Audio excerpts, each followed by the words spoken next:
Looking at this inverted kingpin,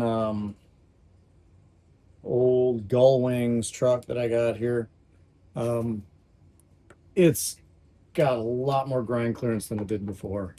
Here's the original. I'm seeing less than a quarter inch, maybe an eighth. It's maybe an eighth of an inch of grind before you just square there, hit the kingpin or the kingpin nut. Here I've got a good half inch after inverting. So what you're going to do is take off the nut, take off the the hanger, the bushings, all that. Then you put on a fresh ordinary nut, or maybe if you're desperate, use your nylock nut. Press that sucker out using I'm just using a vise that I've got here, and it pressed out pretty easily.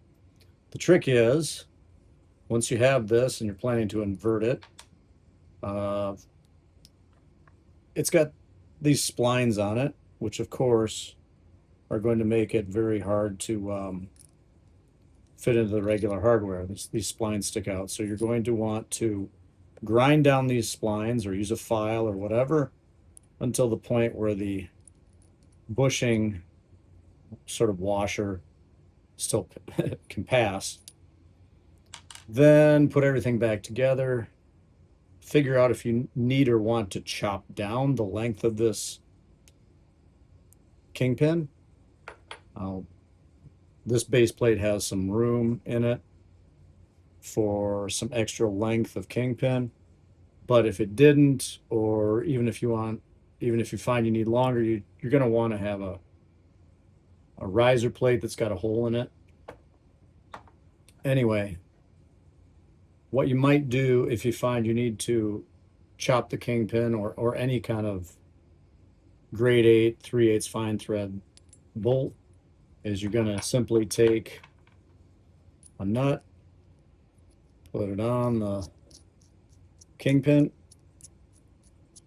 mark where you want to cut it, take this whole assembly and clamp it in a vise. So you clamp it in so that both the nut and the bolt itself can't turn.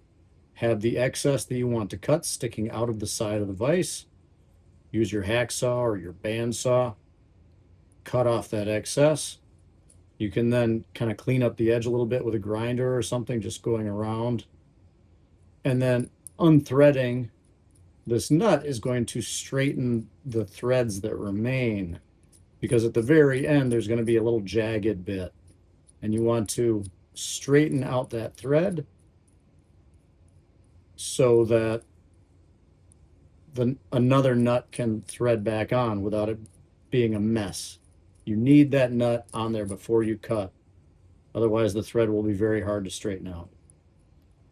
Anyway, after having done that, you'd simply insert it like so. And if you were a bit nuts like me, you might actually file down or grind down part of the top of the kingpin there, or the head of the bolt, so that you have even more clearance, and you should be good to go.